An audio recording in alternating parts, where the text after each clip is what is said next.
This is an ABC News special report. Good day, and we're coming on the air because President Trump is making his first on-camera comments since arriving home to the bipartisan backlash to his appearance in Helsinki yesterday, where, as you're seeing here, he stood alongside the Russian President Vladimir Putin and appeared to throw the American intelligence community under the bus. Trump was asked by a reporter who he believed when it came to election meddling in 2016, Putin or the U.S. intelligence agencies, and Trump seemed to side with Putin. The president has just spoken to Republican members of Congress at the White House about the uproar. We'll hear what he has to say in a minute. First, though, let's check in with our Chief Justice correspondent, Pierre Thomas. Pierre. Dan, I think the key to watch for is, does the president directly address what caused that eruption of responses across the globe, where he appeared to side with Putin and disagree with his own intelligence community that concluded emphatically that the Russians did, in fact, target the 2016 election?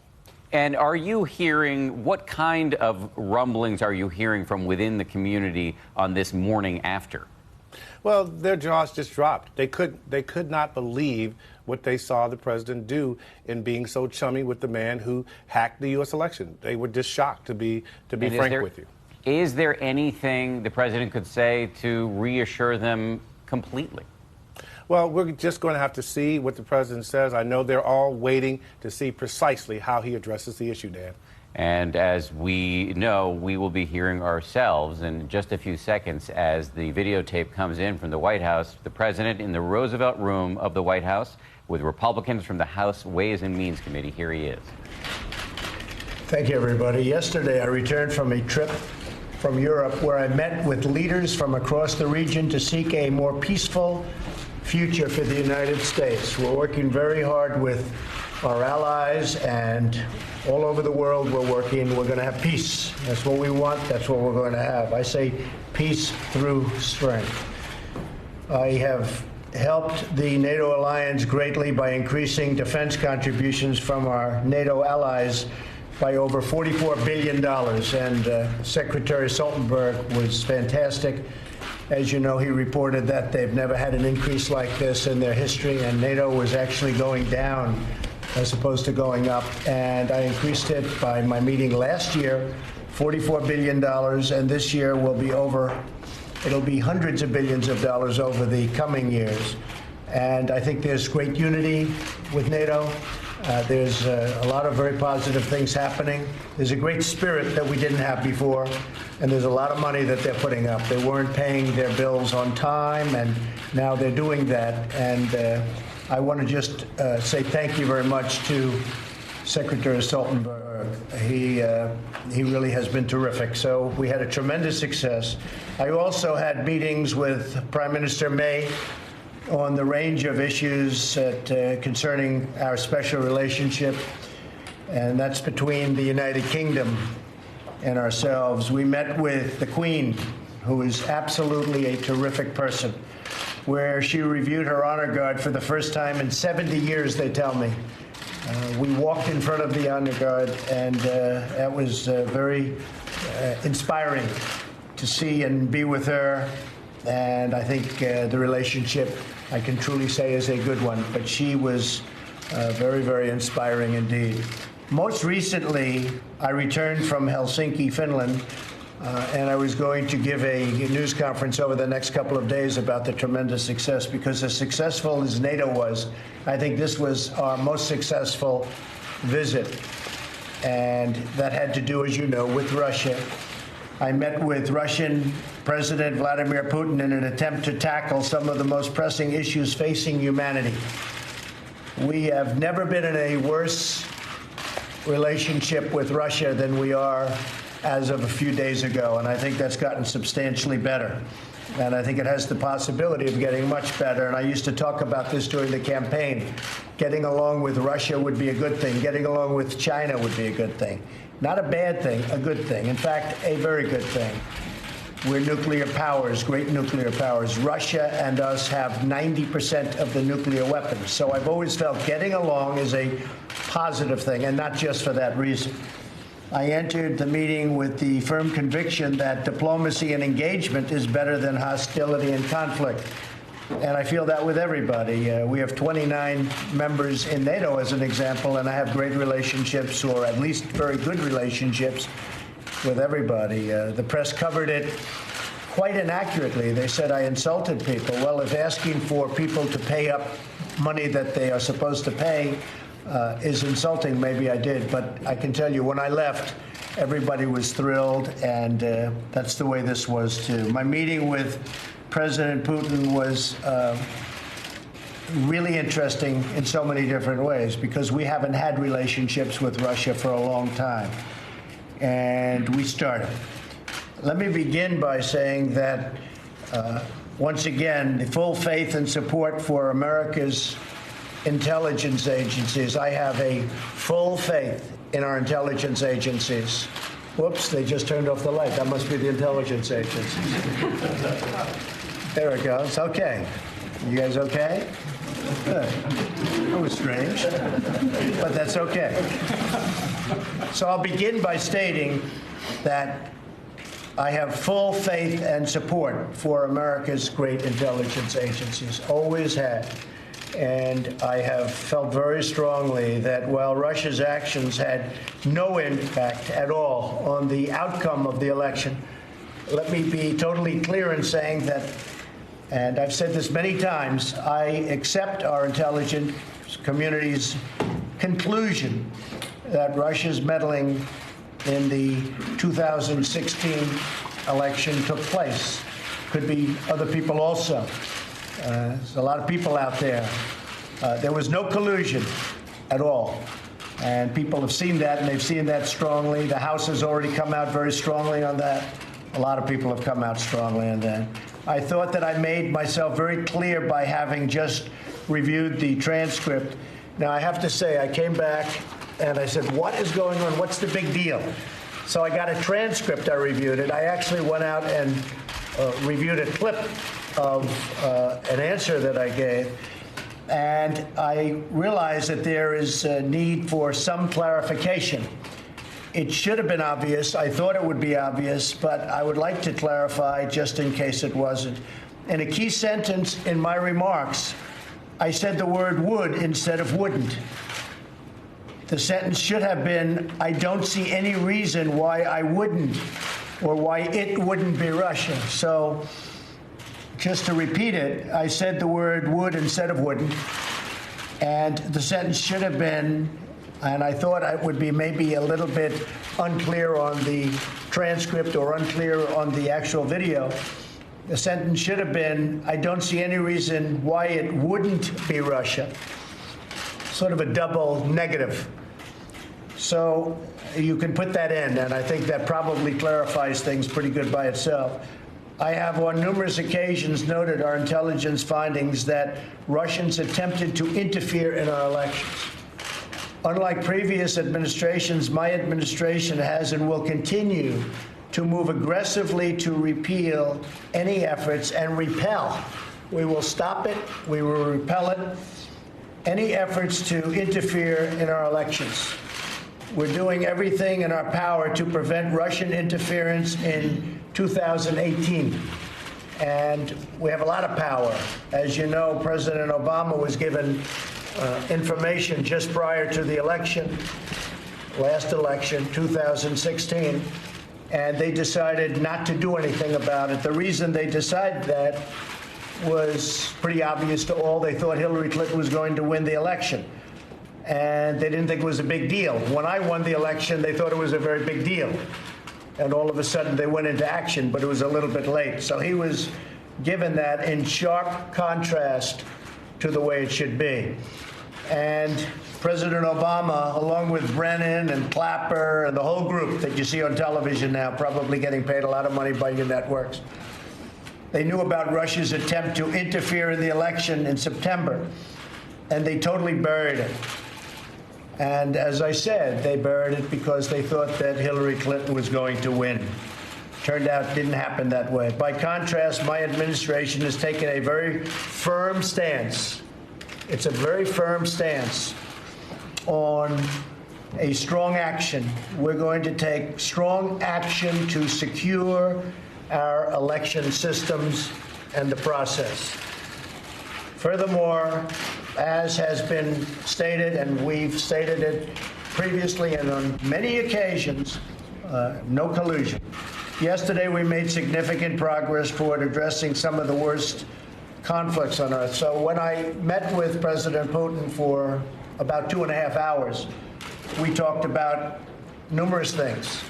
And among those things are the problems that you see in the Middle East, where they're very much involved, we're very much involved. I entered the negotiations with President Putin from a position of tremendous strength. Our economy is booming, and our military is being funded $700 billion this year, $716 billion next year.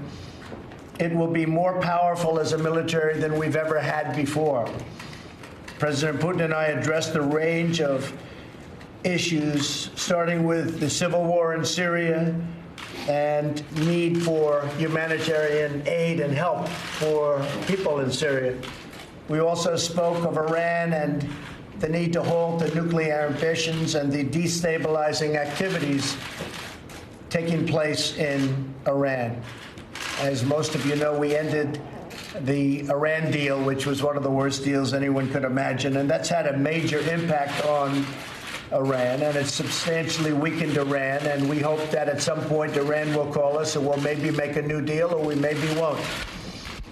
But Iran is not the same country that it was 5 months ago, that I can tell you. They're no longer looking so much to the Mediterranean and the entire Middle East. They've got some big problems that they can solve probably much easier if they deal with us. So we'll see what happens. But we did discuss Iran.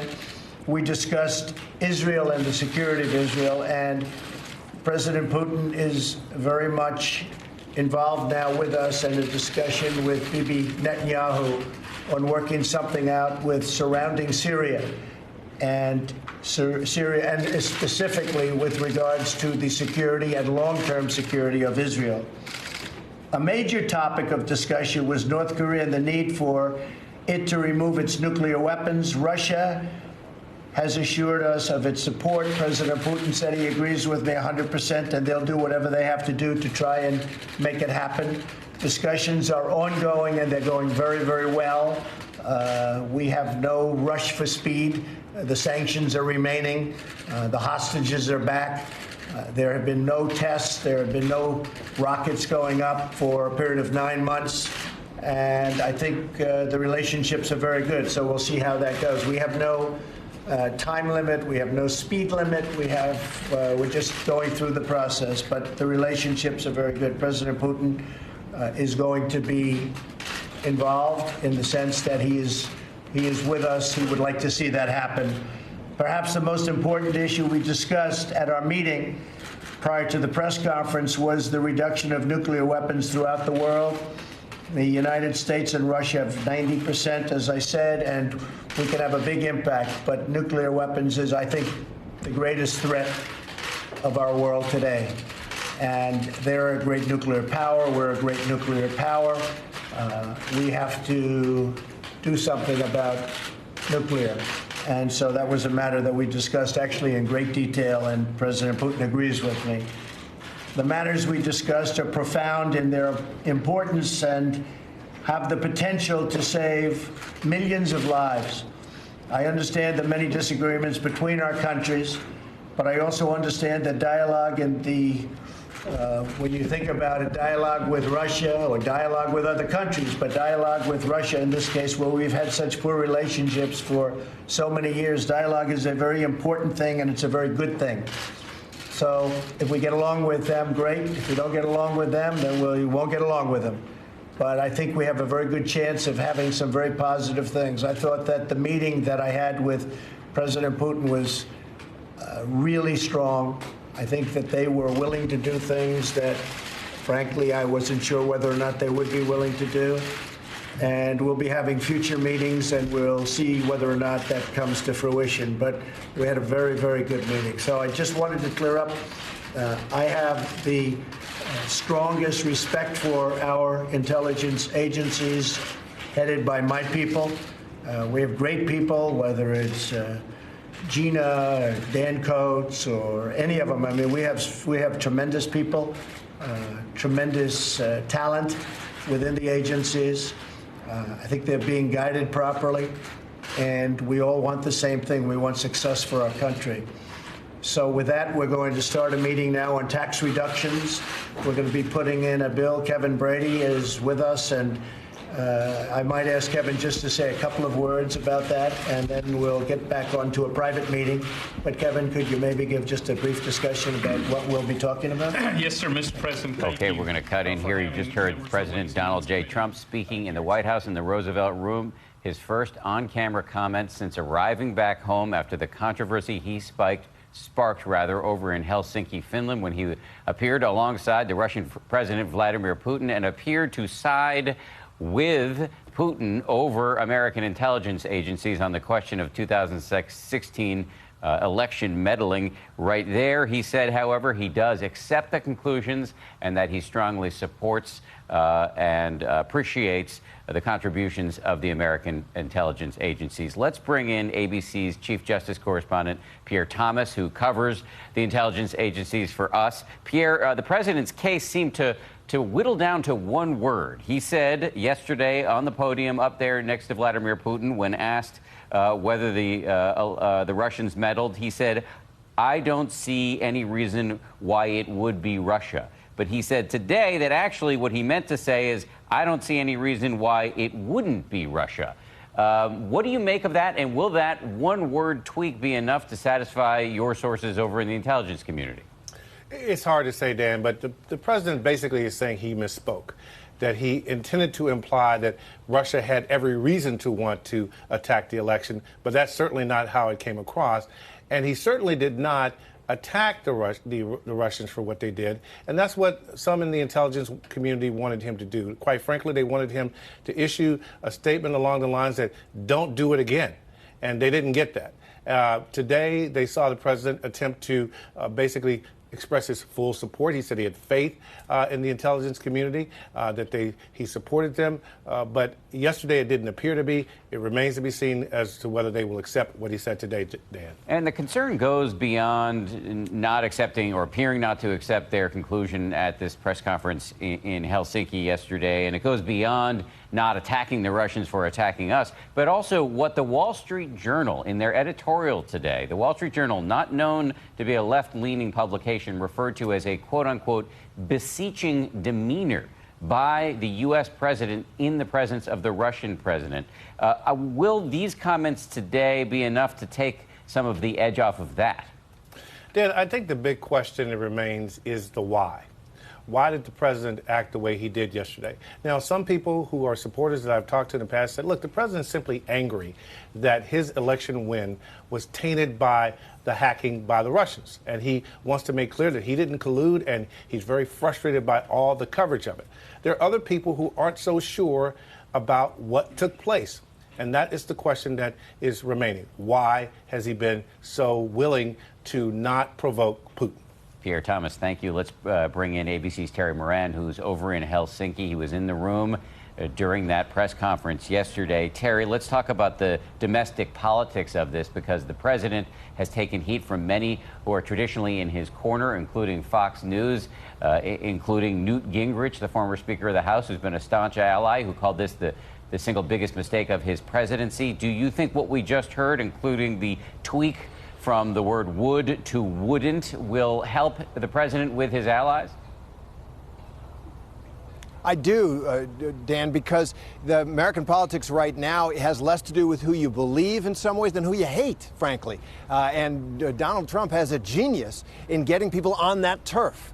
And as long as he does a job of expressing faith in the intelligence community and explaining what he did here, just in that building right behind me, by saying he misspoke, he will rally, I think, his troops, because he's shifting the ground to it's Obama, it's the liberals, it's the media, it's the Democrats, and I think that will help him.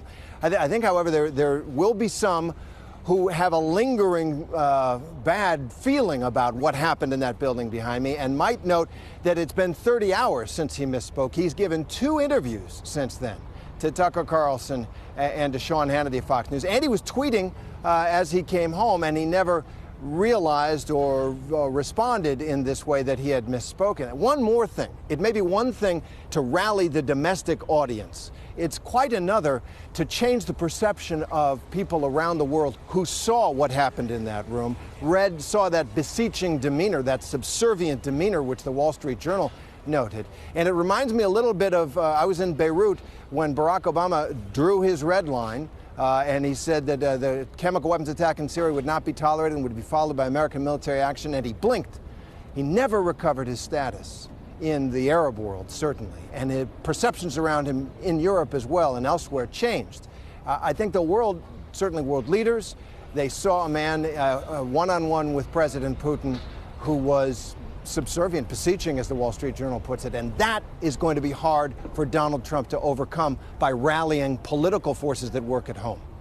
The global ramifications will continue to unfold, and the political forces here at home as well, because there is some talk that Congress may take some sort of action. We'll, of course, be following that. ABC's Terry Moran and Pierre Thomas, we thank you both. Again, the president, the breaking news today, expressing full confidence in the American intelligence services after his controversial comments overseas in Helsinki with the Russian President Vladimir Putin. We're going to return now to regular programming. ABC News live coverage will continue right now online and later today on World News Tonight with David Muir. I'm Dan Harris in New York. Have a great day. You're watching ABC News special report on the president's addressing the summit in Helsinki and his first comments since his controversial remarks after meeting with Russian President Vladimir Putin. I'm Ariel Reshef at ABC News headquarters in New York. Thanks for joining ABC News Live and continuing the conversation. A few headlines out of the president's remarks today. The president supporting the intelligence community, walking back some of the comments he made yesterday, saying he supports the intelligence assessment that there was indeed Russian meddling in the 2016 presidential election, but that meddling had no effect on the outcome of the election, also staunchly vowing that the administration will stop efforts to meddle in future elections. He said the meeting with President Putin was, quote, interesting, and that the two discussed many different foreign policy issues, including Syria, Israel, Iran, North Korea, and that progress through dialogue has been made. We're joined now by ABC News political director Rick Klein to shed some light on the comments from the president today and the fallout from yesterday. Rick, thanks for joining us on a very, very busy Tuesday. Trump did not have any scheduled public appearances as of earlier this morning, but now suddenly talking to the press about those remarks yesterday. Why do you think the president decided now to come out and address those controversial comments he made yesterday? A very rare move by the president and an attempt at a walk back, an attempt at a clarification, but I don't think he clarified anything in this. Reading from prepared remarks, it seemed clear to me that he realized that the blowback from yesterday's comments was too intense for him to shoulder without trying to clarify what those statements are. And I can't remember the last time the president admitted that something that he said needed clarification. Now, he did contradict himself even on that point and said he thought it was clear. But even in that tiny change that he is suggesting, that instead of the word would, he meant to say wouldn't, that doesn't do nearly enough, I think, to undo the damage from yesterday and the more broad implications. And again, even in today's comments, he said that he doesn't see why it wouldn't be the case that Russia did this, but he also said that it could be other people, echoing the comments that he has made many times that lots of people could have had an interest in trying to influence the American election. So I don't think he actually accomplished what even the White House tried to accomplish by putting this on the schedule and putting him out in front of the cameras this afternoon. And putting his comments yesterday or hanging them on a possible clerical error. Rick Klein, thank you for sharing your insights with us today. And we want to go now to Senior Justice Correspondent Pierre Thomas, who's joining us now from Washington. And Pierre, you've extensively covered the intelligence community. Yesterday, I'm assuming the intelligence sources you have were baffled by the president's demeanor and by his behavior. Did today's remarks help to walk that back at all? Well, that remains to be seen. I know that they were waiting to see if he would clarify his remarks. He said that he misspoke, but it was less than a ringing endorsement of their conclusion that Russia, in fact, hacked and tried to meddle in the U.S. election. And as Rick just stated, he raised the specter that other nations might have been involved in. And the intelligence community has been emphatic that it was the Russians who attempted to impact the election in 2016. So they will try to get more clarity on this. Many of them are confused. They want to know why. And again, they emphasized yesterday, many of the sources, that, again, he appeared to take the word of Putin. He talked about how strong and powerful Putin was in his defense and saying that they didn't do it. And that is the thing that's baffling, that many of these intelligence officials and law enforcement officials have engaged in battle with the Russians through the years, through spying and espionage, and they believe the Russians do not have our interests at heart. And although they know that the president has a job to do in terms of trying to have diplomacy with a country that has many, many nuclear warheads, they're baffled as to what Putin has done recently to warrant such respect in terms of the way that President Trump appeared to treat him yesterday. Well, I know, Pierre, you'll be talking to your sources and reporting for World News Tonight. We thank you for joining us again today, and we look forward to talking to you a little bit later on. Now we want to head over to Helsinki, where Chief Foreign Correspondent Terry Moran was in the room yesterday for that landmark summit and is joining us now live. Terry, thanks for sharing your time with us today. The sentiment in Europe, do you believe it's going to change after Trump's comments today versus the fallout from yesterday? No, I don't, Ariel, because I think that the event itself, those two men standing side by side, Trump acting as he did, Putin acting as he did, saying what he said, can't be walked back with, I missed an apostrophe T in my language there. People saw what he said. And as I said, it's been 30 hours since he made those statements. And he made other statements, both in the press conference and in the two interviews he did last night, saying President Putin was terribly, terribly strong, very strong in his denial that Russia had anything to do with attacking the American elections, crediting Putin in undermining the conclusions of the intelligence community. So they've seen the movie now. They know how it ends, and it ends with President Trump trying to essentially backpedal out of it. I think it might be sufficient for the American, his base, the American political audience, who are looking for a reason to support him, want to shore him up when he is attacked in the media by Democrats. It is a pitched battle on behalf of him, and if he can give them a reason to go to the barricades for him, I think they will, and he probably has. But Europeans aren't like that. People around the world aren't like that. They took the measure of the man and the measure of Putin, and I think most of them found that the United States has a weak president when it comes to President Putin right now, at least in that moment. And Terry, we know that sometimes international affairs aren't always as they seem. What's interesting to me is this is not the first time we've seen the president make a statement and then sort of recant or walk it back a little bit.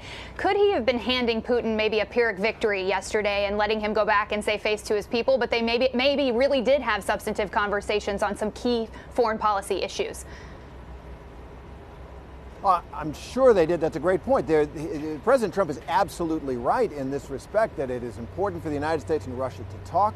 There's a ton of issues that the United States and Russia can work on. Syria, right at the top of the list. We have tremendous interest and influence there, as does Russia, and maybe can bring some kind of end to the suffering there.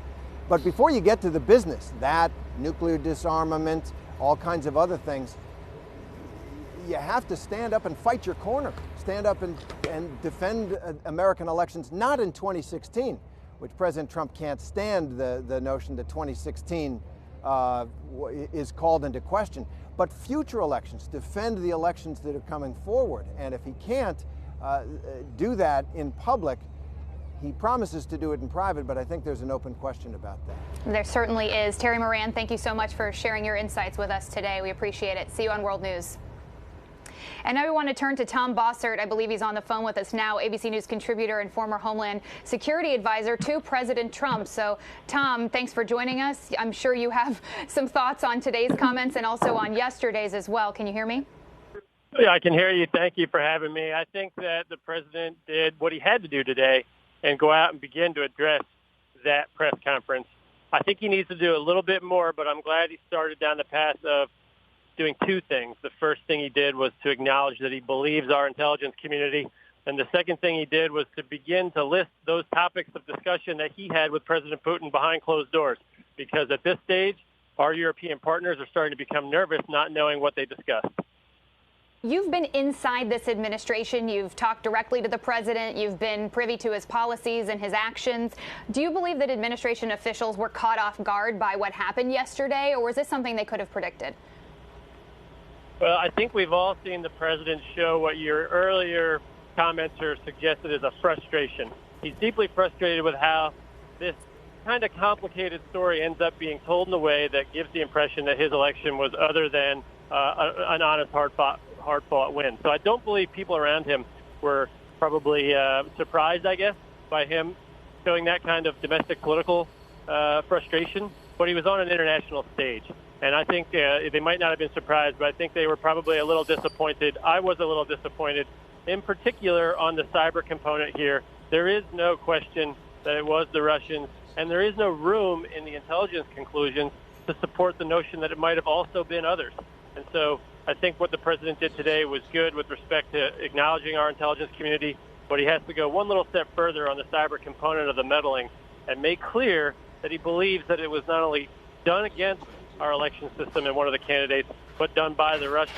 There's two reasons for that. One is our intelligence community needs to know their belief, and the second is all the other foreign intelligence communities that contributed to that finding need to know that they should continue to do so and that the president will respect their contribution. It was certainly not clear yesterday in the president's remarks. We're going to play back what he said yesterday during the summit. We'll get your thoughts on today's recanting. Just now, President Putin denied having anything to do with the election interference in 2016. Every U.S. intelligence agency has concluded that Russia did. My first question for you, sir, is who do you believe? My second question is, would you now, with the whole world watching, tell President Putin, would you denounce what happened in 2016, and would you warn him to never do it again? So let me just say that we have two thoughts. You have groups that are wondering why the FBI never took the server. Why haven't they taken the server? Why was the FBI told to leave the office of the Democratic National Committee? People came to me, Dan Coates came to me, and some others. They said they think it's Russia. I have President Putin. He just said it's not Russia. I will say this. I don't see any reason why it would be, but I really do want to see the server. But I have confidence in both parties. So I have great confidence in my intelligence people. But I will tell you that President Putin was extremely strong and powerful in his denial today. So you heard the president there saying, I don't see any reason why it would be Russia. Who knew an apostrophe T would be that important? Today, the president saying he misspoke, that he meant to say, I don't see any reason why it wouldn't be Russia. Is that forceful enough in your mind, Tom, to allay some concerns? I'm glad that he clarified, and I believe that he meant to say wouldn't be Russia. There's no reason to believe it wouldn't be Russia. But I'm disappointed in particular, this was my earlier disappointment, that he raised the server. I'm not at liberty to get into the sources and methods that we use to determine what we do and what we don't consider an attribution. But I think it's fair to say for any listener that senior intelligence authorities knew that the server had been compromised prior to even informing the DNC. So the server itself wasn't necessary for us to make our determination. And I would have to leave it at that, but I think it's obvious that we knew before we had even notified the DNC, and so the server itself wasn't dispositive in reaching that conclusion. Tom Bossert, I know you have to catch a flight. We appreciate your inside information that you have from the administration, and thanks for joining us today as well. We now want to go live to our ABC News reporter, Ali Rogan, who is on the Hill right now. This has had reverberations across the political spectrum. And Ali, if you're with us now, talk us through how lawmakers are responding now to Trump's latest comments. Yeah, Ariel. Well, we haven't had a chance yet to talk to many members of Congress on this latest, what President Trump said was a sin of punctuation. But what they have been saying earlier in terms of how they want to respond to what he said in Helsinki. We heard today from the two men whose comments on this matter the most, House Speaker Paul Ryan and Senate Majority Leader Mitch McConnell. They both said they would be open to considering additional sanctions on Russia. Specifically, Mitch McConnell pointed to a bill that is co-sponsored by Senators Rubio, a Republican, and Van Hollen, a Democrat, that would impose additional sanctions on Russia if Russia is determined to have interfered more additionally in future U.S. elections. So that is something I think you're going to see some movement on. It's something that Democrats and Republicans have been pointing to as an option for how to check President Putin on this. I think another thing, Ariel, where we might see some movement is on the issue of election security. Senators are quick to tout that they've already appropriated an additional $380 million to state election officials to deal with upcoming elections, but they want to do more. There is a bill, again, a bipartisan bill. It's ready to go. They could vote on it tomorrow if they really wanted to. It would increase the information sharing agreements between federal intelligence services and state election agencies. So that's something that we've been hearing from behind the scenes. There might be some movement on. But beyond that, Ariel, it's possible that we might see in the very near term a sort of non-binding, quote, sense of the Senate resolution in which senators get together, all 100 of them, and say, this is wrong. We stand with our U.S. allies, but certainly, Ariel, I'm sure as soon as you and I stop talking today, we're going to see a lot more lawmakers weigh in on this this walk back or non-walk back, whatever you want to call it. All right, Ali Rogan there on Capitol Hill. We know you have the finger on the pulse of what those lawmakers will say later today. We appreciate it. I want to go back now to our political director, Rick Klein, for a final word here. And Rick, I have to ask you, what kind of damage control was the White House performing, the administration performing after yesterday, and what will happen now? A couple of critical points here, Ariel. First is the president had several chances yesterday to clean this up. In interviews that he did with Fox News, he declined to do so. It was only after 24 hours of endless coverage, including on some of his favorite networks, very critical of what happened, that he decided to come before the cameras today to do this. So that's some sense of what happened here. Well more than half of Republican senators spoke out in opposition in some way. There were talk about additional sanctions being applied to Russia, hearings on Capitol Hill. A lot of that is going to go forward regardless. And I think critical here, Ariel, is that even today, even in this attempt at a cleanup, the president seemed to ad-lib something where he said that, again, going off and saying that there's no reason that it wouldn't be Russia. He said again that it could be other people. And you can hear Tom Bossert, former Homeland Security advisor, his frustration that phrase was added in here, because once again, he is adding that element of doubt into what the intelligence community said. And what he said just yesterday when he said he had confidence in both parties, those both parties, the intelligence community, Putin. Intelligence community, Putin. That equivalence is still striking, still stunning. And I think Terry Moran made an interesting point about how likely it is that the Trump base finds this to be enough. I am curious whether lawmakers on Capitol Hill see it the same way, because just cleaning up a couple of words here, saying that there may have been transcription error or maybe a problem here in what he meant to express in a contraction, that doesn't deal with the overall sentiments. And Rick, you touched on what I was going to ask you next, which is moving beyond the Beltway, not just lawmakers, but Trump's base.